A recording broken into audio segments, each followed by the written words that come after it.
वही परमेश्वर चारों युगों में आते हैं, चारों युगों में।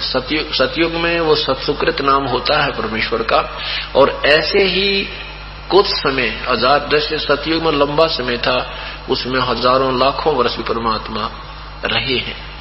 अब यहाँ 100 वर्ष तक, 80-90 वर्ष तक जीव रहता है कलयुग में, तो परमात्मा 120 वर्ष तक कलयुग में मनुष्य की तरह भूमिका करके सशरीर आए थे, सशरीर ही चले गए। ऐसे सतयुग में सत्सुकृत नाम था परमेश्वर का कबीर देव का। कबीर देव उस पूर्ण परमात्मा को, चाहे परब्रह्म कहो, उसे पूर्ण ब्रह्म कहो, सतपुरुष कहो, अकाल मूर्त कहो, शब्द स्वरूपी राम कहो, चाहे उसे परम अक्षर ब्रह्म कहो, उसका नाम है कबीर। कबीर देव, देव उसके साथ इसलिए लगता है वो प्रभु है। देव माने भगवान, प्रभु, राम, गॉड, कुछ भी कहो। अन्य देव, उससे अलग जो दूसरे देव हैं वो पूजा की योग्य, उन आन देवता, अन्य देवताओं की पूजा नहीं करनी, एक देव परमात्मा।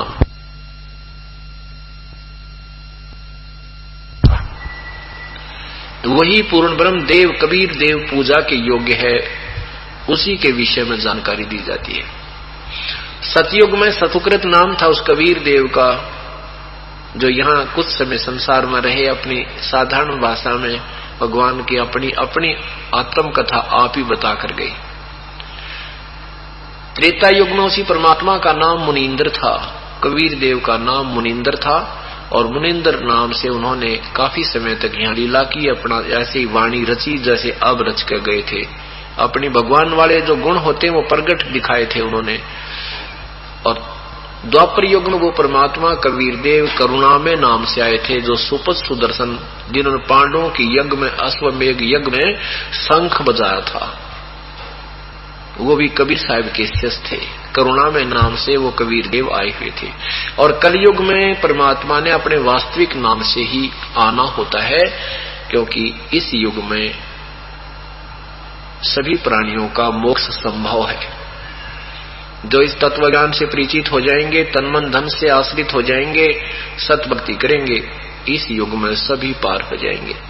सतलोक में इतना आनंद है, उसका वर्णन नहीं कर सकते।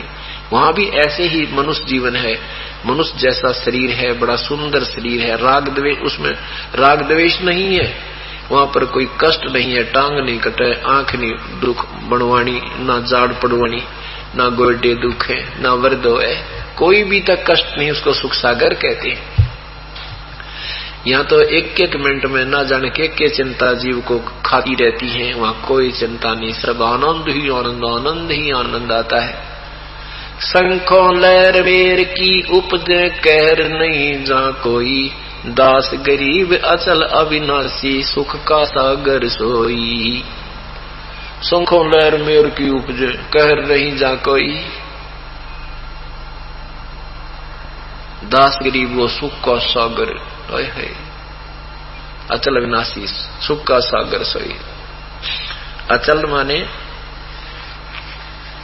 अथर्वणम, अथर्वणम माने अचल, बिल्कुल स्थायी, उसको कोई विनाश नहीं कर सकता, वो सदा रहने वाला शाश्वत स्थान सत्यलोक, वो सुख का सागर है। जैसे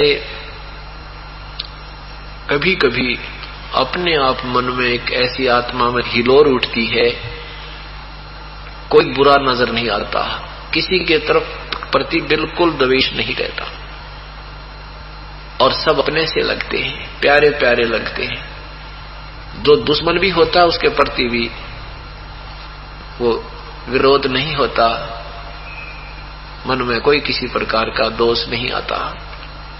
वो होती है कुछ समय के लिए, उसके जाते ही फिर वही द्वेष, वही राग, न्यों कर दूंगा, वो काम न्यों ना होया, ये भगवान क्या होगा, ये परमात्मा क्या होगा, ऐसे कहते हैं। ये फिर मच्छर से लड़ने लग जाते हैं।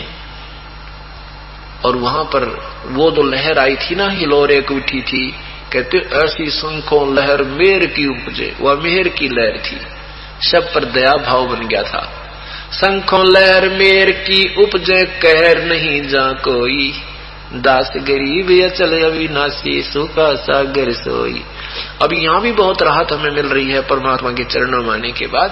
पहले कोई भी हम किसी का दुख सुनते थे, बेटी का या बेटे का या कोई अपने व्यवसाय में हानि का, तो ना जाने कितने दिन परेशान रहा करते।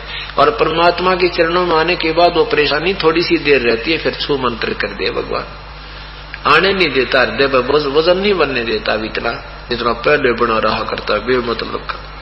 तो ऐसे यहां भी राहत देगा। ये तो रूंगा है, आपको रूंगा, और वास्तविक सुख आपको वो सौदा अलग है, शतलोक में मिलेगा।